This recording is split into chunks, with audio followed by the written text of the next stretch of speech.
자, 이번 강의는 중세 국어 기본 개념 강의를 합니다. 고등학교 1학년 2학기 내신용이에요. 일단 선생님 오프라인 강의를 들은 학생은 벌써 2번 정도 강의를 한 건데, 지금 코로나 때문에 좀 강의가 정상적으로 진행이 안 되잖아, 그지? 그래서 선생님이 다시 찍어서 올릴 거고, 요거 이제 프린트를 하셔가지고 필기하면서 강의를 들으시는 게 좋지. 그래서 프린트는 선생님 카페 주소가 주소를 내가 여기에다 어디 넣어놓은 데가 없어. 카페.네이버.com 그 다음에 미르 가온 10일 숫자야 스마일, 여기에 들어가면은 고1 국어 내신 자료실이 있습니다. 여기에 선생님이 요 중세 국어와 관련한 지금 요 화면에 보이는 요 프린트를 할 수 있는 파일을 올려드릴 테니까 프린트 하셔가지고 다시 필기하면서 암기 준비하시는 게 좋겠죠. 그리고 프린트 하실 데가 없으면 선생님한테 연락을 하세요. 학원에서 프린트 해놓을 테니까 와서 잠깐 받아가시면 됩니다. 요거를 선생님이 캠코더를 통해서 칠판 강의로 찍었는데 에러가 걸려가지고 파일이 다 날라갔어. 그래서 그냥 아이패드로 강의를 해보도록 하겠습니다. 좀 빨리빨리 속도감 있게 해볼게요. 일단은 이 기본 개념을 잘 들으셔야 돼. 요거를 잘 들으셔야 이제 우리가 요 다음에 이제 세종어제 훈민정음 요걸 배우거든요. 요 세종어제 훈민정음 강의를 들을 때 요 앞쪽에 있는 지금 강의하는 기본 개념을 못 들으면 좀 힘들어집니다. 잘 들으셔야 돼. 자, 제일 첫 번째 훈민정음 제자의 기본 원리를 볼게요. 제자라는 것은 이제 만들 제자의 글자자. 그래서 글자를 만드는, 쉽게 말하면 훈민정음의 창제 원리를 보겠죠. 그래서 우리는 둘로 나눠 볼 거야. 어떻게 나눌 거야? 자음의 원리랑 모음의 원리로 나눠 볼 겁니다. 자, 자음 원리부터 보면은요. 자음은 일단은 다시 지우고, 자음 같은 경우는 초성을 표기하기 위해서 만들어. 초성, 중성, 종성이 뭔지는 알죠? 초성 표기를 위해서 만들었고 총 17자를 만듭니다. 그 다음에 그 만드는 원리는 좀 빨리 할게요. 발음기관의 모양을 본뜨는 걸 뭐 한다 그래? 상형해서 만든다. 상형한다 그러죠?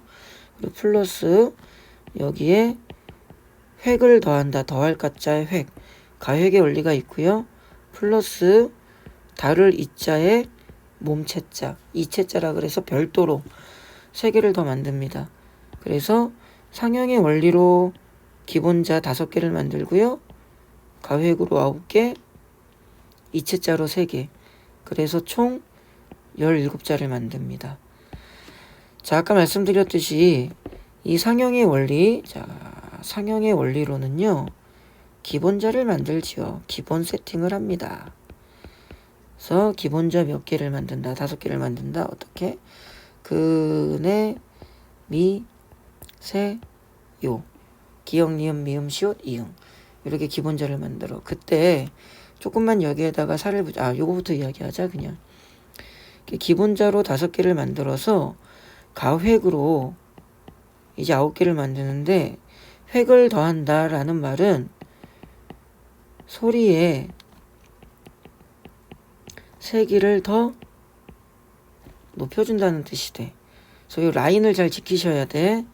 그래서 기역에서, 니은에서, 선 좀 예쁘게 다시 그려보자. 자, 다시 기역에서, 니은에서, 미음, 시옷, 이응. 요렇게 넘어갈 거야. 넘어갈 때, 자, 밑에 이응부터 해볼게. 그럼 이응이랑 이걸 좀 미리 적어 놓을게요. 요렇게. 그 다음에 니은, 기역은 요따가만. 자, 다 똑같이 적을게. 이응, 시옷, 미음, 리은. 자, 봅니다. 획을 하나씩 더 하는 거야, 일단. 요렇게. 이것을 이제 뭐라 그래? 여린 히읗이라 그래. 그 다음에 지읒. 요렇게 뿔을 달아줄 거야. 비읍. 요렇게 디귿. 획을 한 번 더 했죠. 그럼 선생님 그거를 다시 한번 써볼게. 얘는 이제 눕힐게. 비읍을 눕혔어. 디귿. 요렇게 된 거야. 자, 그 상태에서 획을 한 번 더 더하는 거야. 히읗이 되는 거고요. 치읓이 되는 거고요. 이제 다리를 그려주자. 그럼 피읍이 되겠죠. 요렇게 이렇게 피읍. 그죠? 그 다음에 티읕이 되고요. 기역이 됩니다. 됐죠? 요렇게 해서 9개. 다시 말하면 이응보다 소리가 센 게 여린 이읒이고 여린 이읒보다 소리가 센 게 히읗이다. 시옷보다 소리가 센 게 지읒이고 지읒보다 소리가 센 게 치읓이다. 이렇게 되는 거예요. 요렇게 해서 아까 말씀드렸듯이 가회까지 끝난 거야. 그러면은 이번에는 2채자인데 2채자도 똑같이 라인을 지켜서 여기에서 하나, 여기에서 하나, 여기에서 하나 총 3개를 만들어. 그래서 여기에서 꼭지 이응 이제 정확 알고 다시 여기에서 꼭지 이응 정확하게 말하면 이제 예디응이라고 합니다. 그 다음에 여기에서 리을 그리고 여기에서 세모 반치음이라고 하는데 이 반치음이 뭐냐면 잠깐만 이쪽으로 왼쪽으로 해서 필기를 하면 만들 조자에 소리 음자 조음 위치를 잠깐 볼게요. 기역은 어금니 쪽에서 난다고 보는 거야. 그래서 얘는 어금니 소리라고 하고요. 느느느느 니은은 느느느느 혀 끝 맘맘맘마 두 입술 스스 치아 이빨 쪽에서 스스 이응은 저 목구멍 쪽 목청이라고 합니다. 이렇게 돼. 그래서 얘를 이제 한문으로 쓰면 어금니 아 혀설 입술순 이빨치 목구멍 후. 그래서 아설순치 후 이래. 그래서 이쪽에다가 이제 오른쪽 여기에다가 이름을 붙이면 얘 리을이랑 이 세모는 반이라는 글자를 붙여주면 돼. 그래서 얘는 반혓 소리라고 해. 이제 한문으로 쓰면은 반혀설자 반설음이라고 하고 얘는 이빨이지 반닛 소리라 그래. 반잇 소리라고 하면 되겠죠. 반이 이응 얘는 그래서 반치음이라 그래. 이렇게 됩니다. 그래서 총 17개의 자음의 원리를 우리가 살펴봤어. 참고로 이제 이 부분을 잠깐 다시 보면 발음기관의 모양을 상영한다고 하는데 이게 뭐 대단한 건 아니고요. 그림으로 잠깐 그려보면 난 그림을 못 그려. 딱딱한 입천장 여기 말랑말랑한데 여기 목구멍이 이렇게 있는 거지. 그 다음에 이렇게 혀가 있는 거야. 그렇다면 지금 그리는 건 뭘까? 이빨. 얘는 입술. 그림 더럽게 못 그리죠? 나도 못 그리는 줄 알아요. 자, 기역 같은 경우는 이 혀가 요 위치 요 위치를 막는 거야. 목구멍에서 나오는 소리를 요렇게 막는다. 그래서 이게 기역이 된 거야.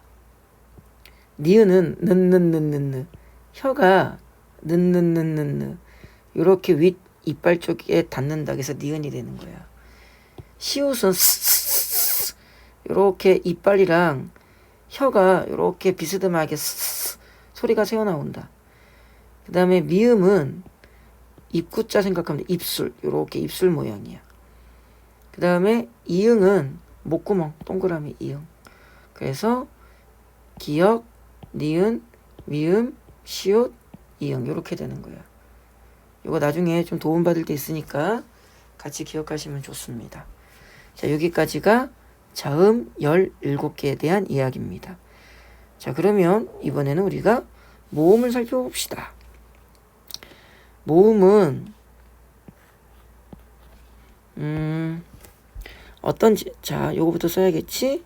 모음은 중성 표기를 위해서 만든 거고요. 총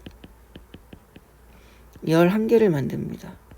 그래서 자음 17개와 모음 11개, 총 28자를 만들게 되지. 자, 그럼 모음은 어떻게 만들었느냐? 얘도 상형을 할 거야. 모양을 본뜰 건데 천, 하늘, 지, 땅, 인, 천지인. 이것을 이제 유교에서 삼재라고 합니다. 얘를 상형을 하지요. 그래서 마찬가지로 뭐를 만들 거냐면은 기본자를 만들 거야. 자, 요거는 여러분들 이제 문자 보내시는 거. 그 요즘에 뭐 쿼티라 그래가지고 좀 다른 걸로 보내는데 천지인 자판 알죠? 그거 생각하면 돼요. 그래서 하늘은 동그랗고 아래아라고 하죠. 땅지자 평평하게 모음이 됐네. 거기에 서 있는 사람 이 모음이 된 거야.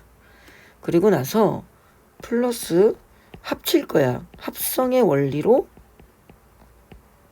나머지를 만들 거야. 자, 근데 여기서 합성은 한 번 합치는 처음 초자를 쓰는 초출과 다시 한 번 합치는 다시 제자를 쓰는 제출로 해서 나눌 건데 간단합니다. 이렇게 합치면 돼요. 그러면 어떻게 한 번 합칠 거니까 오, 우. 그죠? 이렇게 합치면 돼요. 그러면은 두 번 합칠 거니까 어떻게 되겠어? 얘랑 합칠 거니까 어떻게 되겠어? 이렇게 되겠죠. 제출은 거기에 한 번 더 선을 이런 느낌으로 아에서 한 번 더, 어에서 한 번 더 이렇게 됩니다. 이게 초출, 제출. 그래서 총 11개의 모음이 만들어집니다. 쉽죠? 이렇게 해서 우리는 자음 17개와 모음 11개를 만들었어. 그래서 마지막으로 하나만 더 살펴봅니다. 총 28자 중에서 사라진 소실 문자를 우리가 살펴볼 거야. 지금은 쓰이지 않는 거. 자, 소실 문자는 총 4개가 있는데 굳이 따지면 자음 3개랑 모음 하나가 있지. 요거 외우는 방법 텔레토비 그리면 쉬워요. 요렇게. 사라진 걸 먼저 볼까? 사라진 거를 뭘로 볼까? 자, 보자. 얘 사라졌죠. 얘 사라졌지? 여린이 사라졌어. 이렇게 해서 자음이 3개야. 자, 모음은 뭐 사라졌나? 요거 하나 사라졌지. 그래서 총 자음 3개, 모음 하나. 총 4개가 사라졌죠. 자, 얘를 이제 외우는 방법은 선생님이 간단하게 외울 때는 텔레토비 그리라고 합니다. 요렇게. 생각보다 잘 그려졌어. 이상한가? 아무튼 요렇게 외우면 되고요. 아니면은 소실 사라진 순서를 기준으로 외우면은요. 10원을 가지고 산에 가서 사과를 먹으니 씨만 남더라. 그래서 10원을 가지고 산에 가서 사과 먹으니 씨만 남더라. 이렇게 외우시면 됩니다. 요 소실 순서 기준은 뭐 선생님이 말한 것처럼 10원 가지고 어쩌고 저쩌고 이건 다른 분들도 많이 이렇게 가르치실 거야. 물론 이거보다 앞서서 요런 자음들도 있어요. 이게 순경음 비읍이라고 하는데 이런 것도 사라집니다. 그런데 이런 글자는 28개의 자음과 모음에 포함되는 글자는 아니잖아. 그죠? 이거 같은 경우는 비읍이랑 이응을 합쳐가지고 요렇게 쓴 거잖아. 비읍, 이응이라는 요거 하나를 별도로 만든 게 아니죠. 그러니까는 총 28글자 중에서 소실 문자는 얘는 빼고 요 4개만 기억하시는 거야. 현대사회에 쓰이지 않는 자음 모음은 몇 개가 더 있겠죠? 그죠? 총 28자 중에서 사라진 소실 문자를 우리는 공부한 겁니다. 자, 일단은 훈민정음의 기본 개념, 제자 원리 이렇게까지 해서 자음과 모음을 먼저 살펴봤고요. 화면을 좀 다 지울게요. 필기 못하신 분들은 이렇게 선생님이 살짝 화면에 다시 올릴 테니까 정지 화면으로 좀 필기를 하십니다. 필기가 중요한 게 아닙니다. 사실은 다 외우셔야 돼. 자, 전체적으로 다 지우겠습니다. 자, 이번에는 우리 이제 병사라는 것에 대해서 살펴볼게요. 병서는 이제 글씨를 쓰는 원리인데요. 정확하게 말하면은 2가지가 있습니다. 사실은. 병서라는 게 있고요. 이제 연서라는 게 있어. 다시 말하면 이제 연서는 세로 쓰기라고 하고요. 병서는 가로 쓰기라고 합니다. 자, 연서 같은 경우는 이제 아까 잠깐 보여드렸던 이렇게 비읍 아래 이응을, 그러니까 건전지로 하면은 직렬 연결 같은 느낌. 뭐 이런 것도 있고요. 뭐 이런 것도 있고요. 이런 걸 이제 연서라고 하고요. 이제 병서는 2가지가 있습니다. 각자 병서라는 게 있고요. 그 다음에 합용 병서라는 게 있습니다. 자, 각자 병서는 각자 2번 쓴다는 거야. 각자 따로따로. 무슨 말이야? 이렇게 기억끼리 디귿끼리 각자 알아서 2번씩 나란히 쓰겠다. 이거 우리 현대문법 할 때 배웠었죠. 무슨 소리? 그렇지. 된 소리. 그런데 옛날에는요, 이렇게 쌍이읒이 있었습니다. 지금은 이제 뭐 쌍이읒은 없어졌고요. 그렇죠? 각자 병서는 이렇게 된 소리 개념으로 총 6개가 있고, 합용 병서는 다른 애들 둘이서 합치겠다는 거야. 뭐 시옷 기역, 비읍 디귿, 니은 지읒, 뭐 옛날에는 이렇게 3개도 있었어. 비읍 기역 시옷 이런 식으로. 현대사회에는 이제 종성에서 받침에서만 이런 식으로 받침에서만 좀 그 흔적이 남아있죠. 됐지? 이게 이제 합용병서라는 거예요. 쉬운 거고요. 용어 하나만 더 좀 정리해서 들어가면은 이 합용병서가 초성에서 사용되는 경우가 있어. 그때는 이름을 다시 한번 붙여서 뭐라고 붙여주는 거야? 말씀 어자에 머리 두자. 말의 머리에서 자음에 무리군자, 무리가 왔다 그래가지고 어도 자음군이라고 합니다. 지금 선생님이 강의하는 내용 잘 들으셔야 세종어제 훈민정음 따라옵니다. 잘 듣고 있지? 그죠? 그 다음에 주격조사가 있네요. 주격조사는 3가지가 있어요. 요거는 이제 주격조사를 생략, 탈락시킨다는 거죠. 안 쓴다는 거야. 자, 얘 같은 경우는 언제 쓰냐면은 앞체언이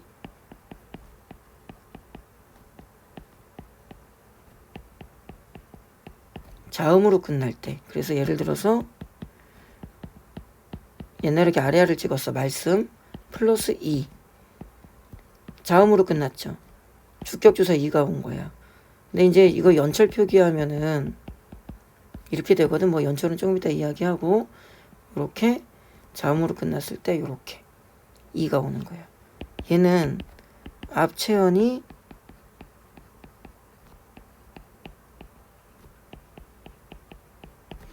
모음으로 끝났을 때, 예를 들어서 옛날에는 나무를 옛날에 이렇게 썼거든요. 나무 모음으로 끝났죠. 여기 이렇게 오는 거야. 예를 들어서 공, 자, 주격조사 이렇게 오는 거예요. 그러니까 얘는 이제 이런 식으로 쓰이겠지 뭐. 됐죠? 그 다음에 마지막 제로주격조사라고 보통 이야기를 하는 얘는 뭐냐면은 앞체언이 모음 중에서 이 또는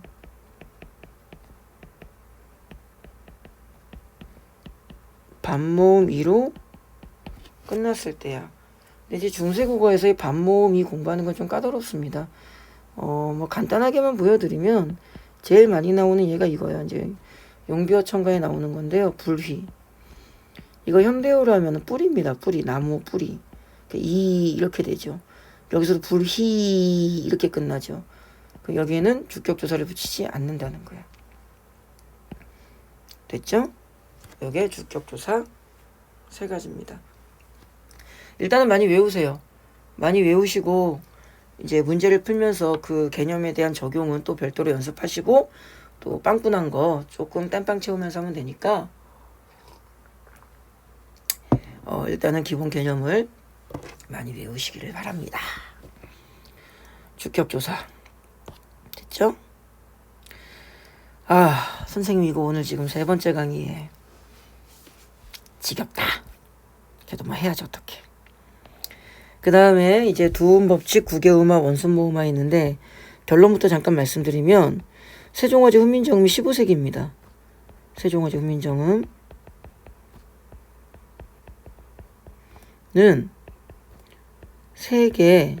요거 세 개, 두음법칙, 구개음화, 원순모음화 요거 세 개 모두 적용되지 않아요. 잘 기억하시는 게 좋아요. 출제율이 좀 높습니다. 현대문법에서 두음법칙이나 구개음화 등등을 설명하면 좀 까다로운데 중세에서는 설명하기 쉽습니다. 두음법칙을 먼저 잠깐 말씀드리면은 리을을 니은 또는 이응으로 바꿔버리는 거고요. 니은을 이응으로 바꾸는 거야. 머리 두자의 소리 음자 첫 소리에서 현대문법에서 보통 이런 거 여자를 니은 첫 소리가 왔죠? 여자로 이런 식으로 노동을 리을이 첫 소리가 왔죠? 니은으로 노동 뭐 이런 겁니다. 현대문법에서는 이제 한자어에 적용되고 뭐 복잡한 게 있는데 중세문법에서는 뭐 그렇게 공부하실 필요 없고요. 예를 간단히 들어보면은 니르다라고 합니다. 니르다. 근데 얘를 현대에서는 뭐라고 하냐면 이르다라 그래요. 그러니까 이렇게 넘어오는 과정에서 니은을 뭐 시킨 거야? 탈락시킨 거죠. 그러면서 현대에서는 두음법칙을 적용한 거지. 학생 여러분들 문제 푸실 때 조심하셔야 되는 게 얘는 니은 탈락 안 시켰잖아. 얘는 계속 니은 썼잖아.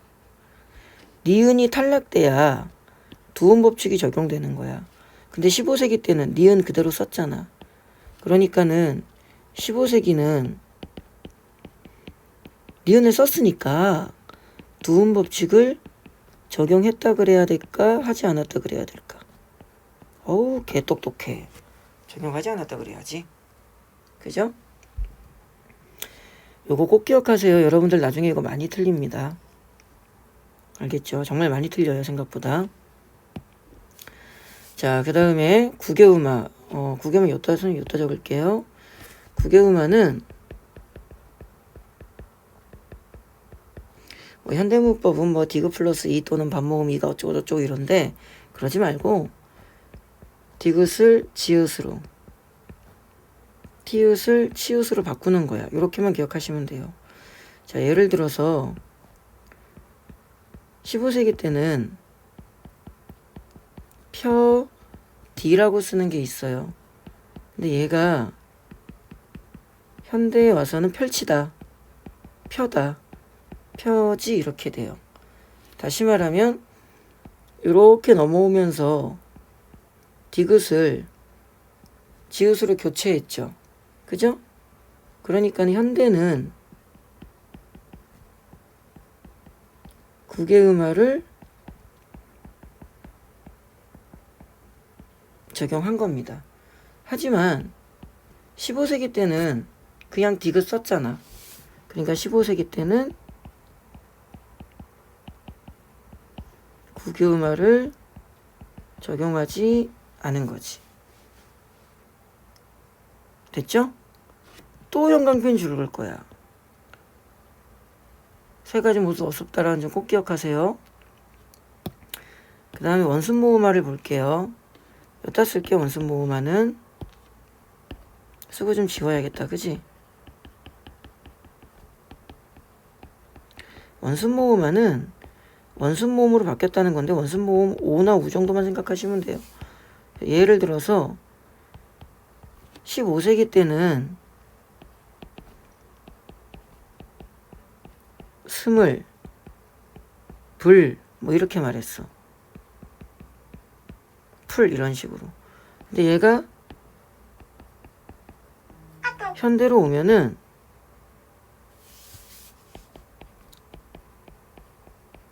스물, 불, 풀 이렇게 됩니다. 그래서 의가 원순으로, 그죠? 이런 식으로 바뀌죠. 쉽잖아.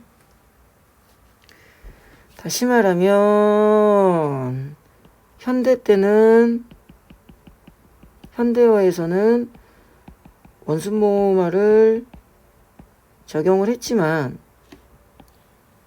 15세기 때는 원순모음화를 적용하지 않았죠. 또 형광펜으로 줄 걸 거야. 15세기 세종어제 훈민정음은 3개 모두 없습니다. 됐죠? 자, 그 다음에 팔종성법으로 갈 건데 필기 못하신 분 요렇게 만들어 놓으면 될까? 필기 잘 하시고. 됐죠? 자, 화면을 좀 더 지울게요. 자, 팔종성법은 원래 이제 세종어제 훈민정음을 처음 만들었을 때는 종성, 받침은 다시부, 쓸용, 초성을 종성, 부용, 초성의 원칙이었어. 다시 말하면 아까 우리가 자음, 초성, 자음 총 17개 만들었다 그랬잖아. 그죠?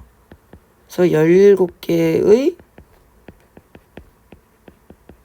자음을 종성에, 받침에 모두 사용하는 거지. 근데 지금은 이제 현대사회에서 음끝이라는 게 있는 거랑 달라요.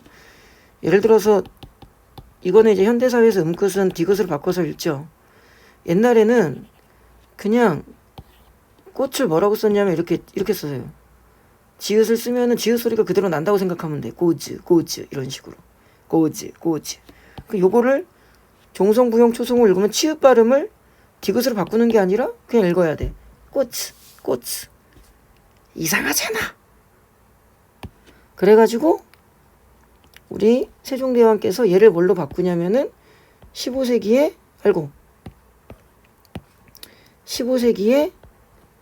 드디어 팔종성으로 바꿔요. 그러니까 8개로만 쓰고 8개로만 소리내라 이 말이야. 그 8개가 어떻게 되는 거야?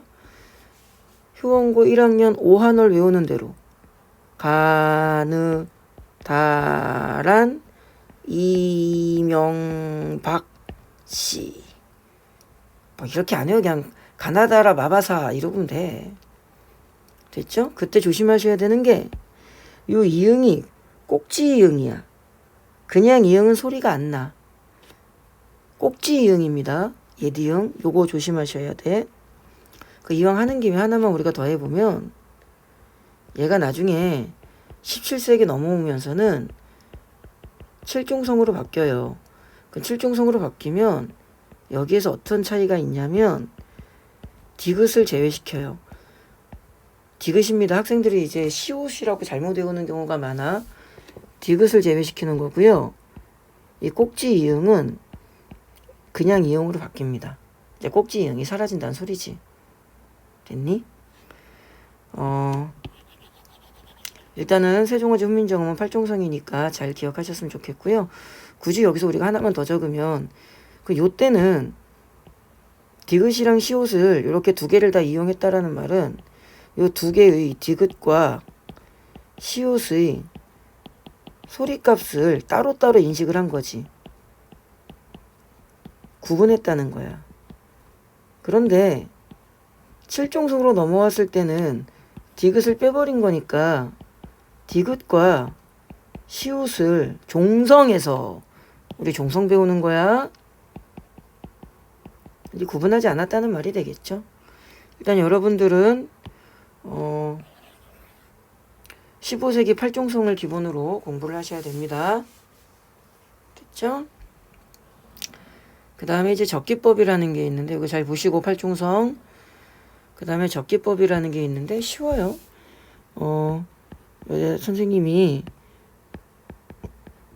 구름 플러스 받침이 있으니까 주격조사 2호겠지 뭐. 그죠? 얘를 이제 적을 건데 연철이라는 게 있어요. 이제 이어적기라고 합니다. 선생님이 까먹기 전에 여기에다가는 별표를 하나 좀 박아 놓을 거야. 그 다음에 중철이라는 게 있어요. 다른 말로 혼철이라고도 하고요. 얘는 거듭적기라고 합니다. 그 다음에 현대사회는 다 분철이죠. 분철. 얘는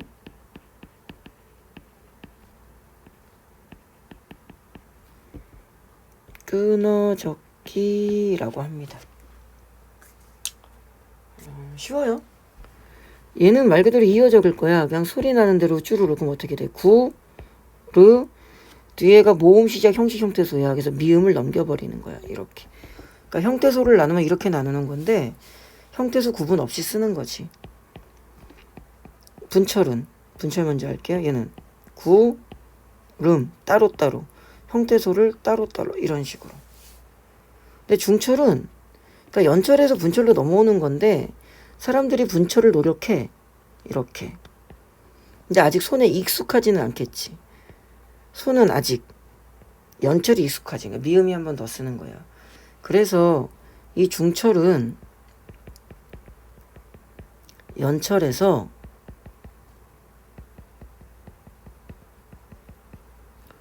분철로 넘어가는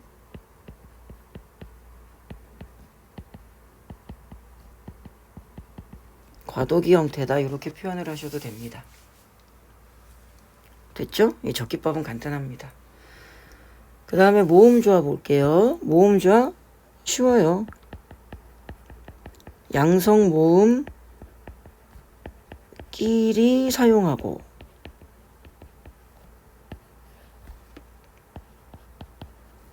음성 모음 끼리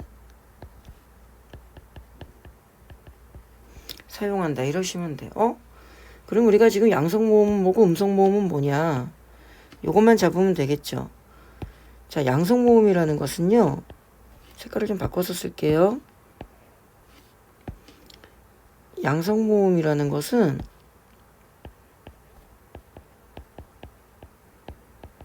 밝고 가벼운 느낌의 모음이고 음성 모음은 어둡고 무거운 느낌의 모음이라는 거야. 이거 선생님이 보통 가르칠 때 퐁당 풍덩 이걸로 하라 그러거든. 오아 우어. 자, 밝고 가볍게 작은 돌 던질 거니까 동요 퐁당 퐁당 밝고 가볍게 불러야겠죠.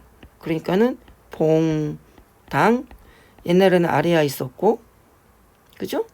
그 다음에 이제 요 라인 뭐 요 야 이런 거 아니면은 아에다가 짝대기라든가 오랑 와를 합친다든가 이런 거야. 자, 그럼 어둡고 무거운 건 무거운 돌을 던지니까 어떻게 빠져? 풍, 더, 이렇게. 음성이니까 들어오면 좋잖아. 풍, 덩, 그 다음에 이제 이거 합치면 뭐가 있겠어? 유, 여. 아니면은 뭐 우, 어 합치든가. 아니면은 어의 짝대기라든가. 뭐 우의 짝대기라든가. 이런 식으로. 그럼 선생님이 가만히 보면은 요 짝대기 이모음이죠? 그죠? 요 이모음은 뭐냐? 중성입니다. 조심하셔야 돼요. 이모음은 중성이니까 모음조화를 판단할 때 굳이 신경을 쓰지 않으셔도 돼요. 참고로 이 모음은 현대문법에서는 음성모음 취급을 받아요. 하지만 우리는 지금 중세문법 하는 거잖아. 그러니까 이 모음은 중성모음으로 보시면 됩니다. 뭐 굳이 강의하는 김에 하나만 더 적으면 모음조화는 1592년 임진왜란이죠.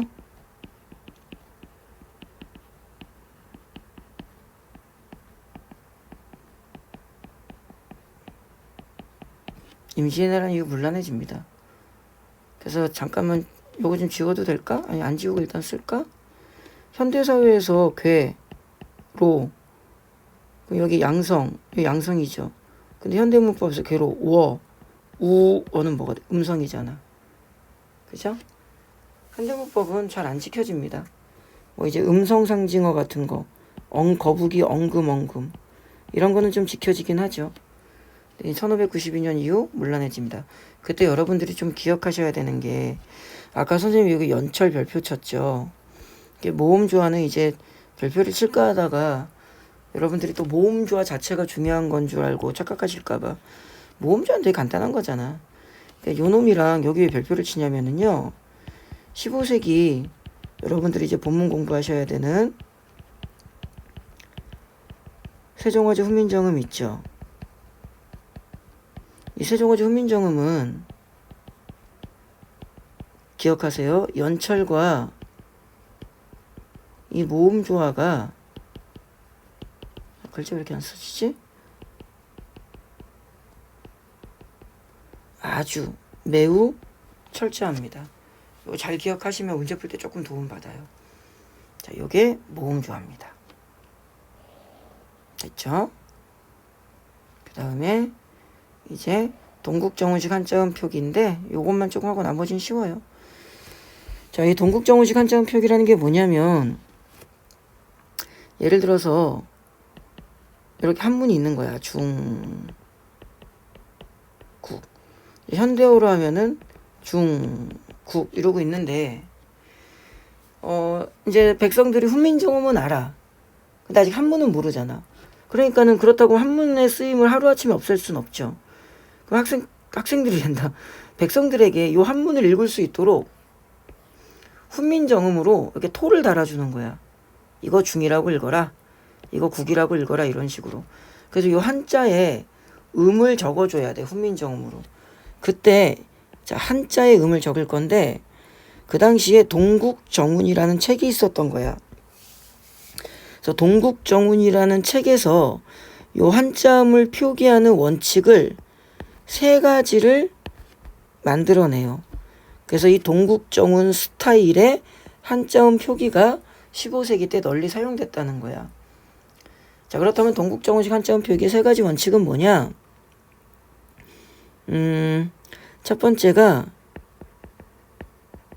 중국 원음에 가깝게 표기한다. 그래서 이제 요거를 보면은 현대어로는 중중 이러고 읽지만 옛날에는 이제 중이라고 안 읽었던 거야. 가만히 들어보니까 중국인들이 중 이러지 않고 띠용띠용 띠용띠용띠용 이러더래. 그래서 한자음을 적을 때 띠용이라고 적자. 국 이렇게 소리가 안 나더래. 중국 발음을 가만히 들어보니까 꽥 중국 발음 꽥 그래서 띠용꽥 나 중국어 발음 잘하는데? 띠용 왜? 이렇게 적는 거래. 됐죠? 그래서 요건 조금 이따 이제 수정을 좀 합니다. 이 띠용은. 그 다음에 두 번째 원칙이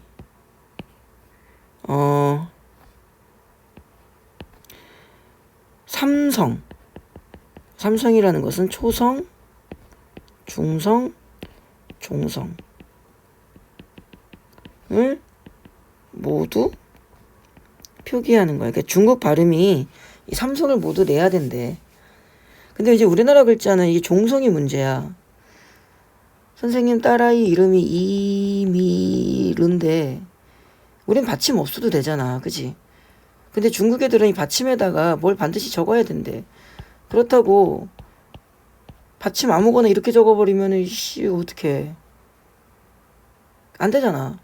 그래서 아씨 어떡하냐 해가지고 종성이 이건 지우자. 지워. 종성이 배고파 씨. 지금 새벽 1시가 다 됐는데 살찔 텐데 라면 먹고 싶어. 혼자 헛소리를 찍찍하죠? 심심해서 그래요. 혼자 아이패드 바라보고 강의하려니까 심심해. 물 한 잔 마시고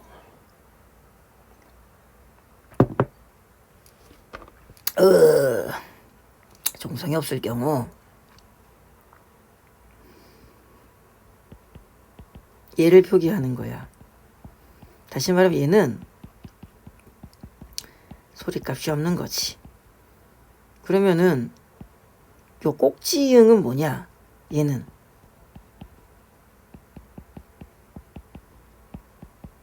소리값이 있는 거야. 그러니까는 자, 요 글자 볼까?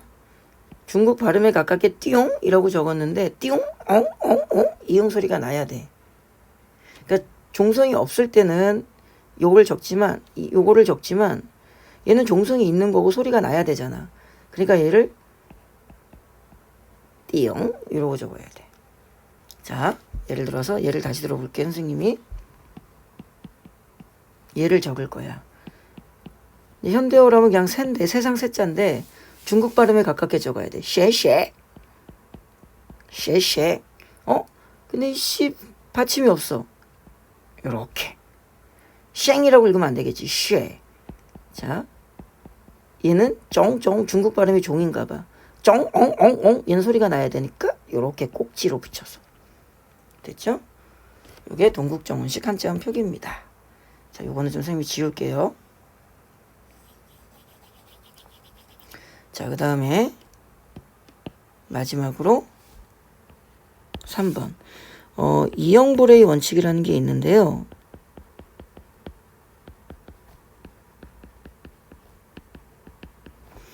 요 이영보레의 원칙을 설명하기 전에 요 방점이라는 것을 좀 먼저 설명할게. 방점은 글자의 왼쪽입니다. 왼쪽에 점을 찍어서 성조를 표시한다 그래요. 성조라는 말은 음의 높낮이를 말하는 겁니다. 이걸 성조라 그래요.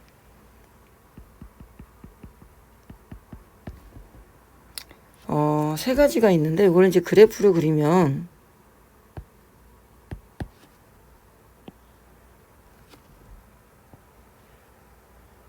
이렇게 있을 때 자, 여기가 이제 소리가 높음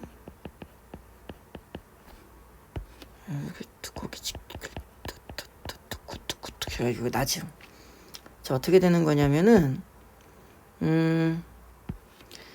잠깐만요. 아이고. 여기가 평성. 소리가 낮은 거야. 점을 안 찍어. 여기가 상성. 잘못 적었어. 고성.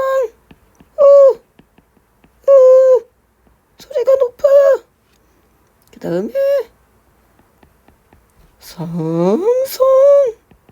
얘는 2개. 점을 2개. 소리가 낮아서 높은 방향으로.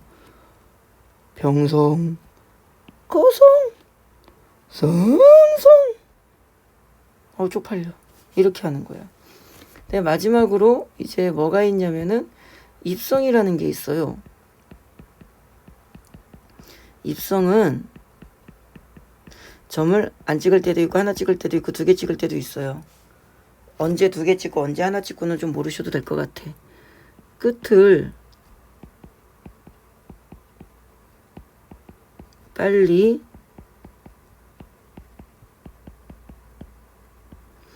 닫는 소리라고 합니다. 근데 우리가 지금 이제 좀 이따 동국정식 한자음 표기를 할 때 다시 한번 이야기를 할 건데 끝을 빨리 닫으면은 소리가 좀 끊기는 느낌이 있는 거지. 별, 이런 식으로. 그지? 그냥 그런가 보다 하세요. 그거 중요한 거 아닙니다. 대충 기본 개념만 아시면 돼요. 자, 이제 우리 이형보례로 와볼게. 이 이형보례라는 원칙이 뭐냐면은요. 중요한 것은 우리는 한자음인 경우에만 보는 거야. 이거 잘 기억하셔야 될 거예요. 이형보례 원칙이라는 것은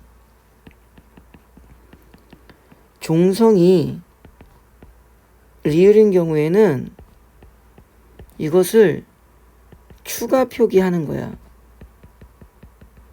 그래서 입성 표시를 해준다고 하는 거거든. 자, 이게 무슨 말이냐면은 예를 들어서 한자음인 경우에만 이게 이제 이별할 별자인데요. 별 하면 우리나라의 리을은 자, 종성이 리을로 끝나잖아. 별. 그죠? 우리나라의 리을은 이게 유음이라서 소리가 좀 흘러. 흐를 유자거든. 길게 늘어서 별, 얼 이런 식으로. 별, 오한얼, 오한얼, 오한얼. 한어라 미안하다. 이런 식으로 소리가 늘어져. 리을이 받침에서는. 근데 이제 중국 원음에 가깝게 적어야 되는데 중국은 소리를 딱딱 끊나 봐. 그러니까 별 이럴 수가 없는 거야. 그래서 이렇게 표시를 해주는 거야. 이렇게. 그래서 별 이런 식으로 끊어서 소리 내라고. 그래서 별 이게 아니라 별 이런 식으로. 이것을 이형보례 원칙이라 그래. 그런데 이거 좀 알아두시면 되게 도움을 많이 받아요. 이 이형보례 원칙은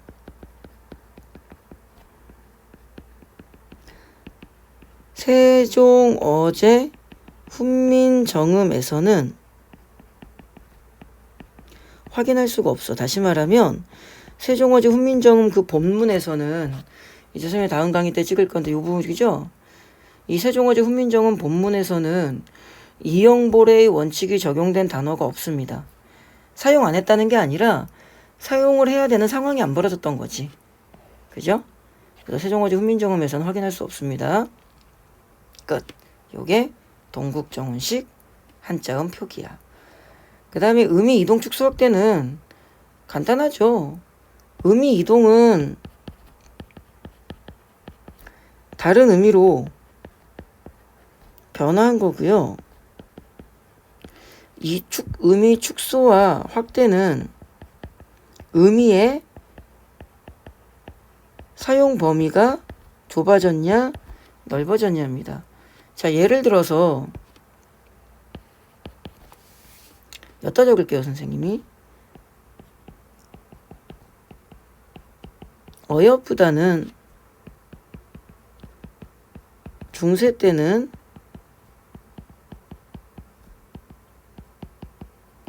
불쌍하다는 뜻인데 현대에 와서는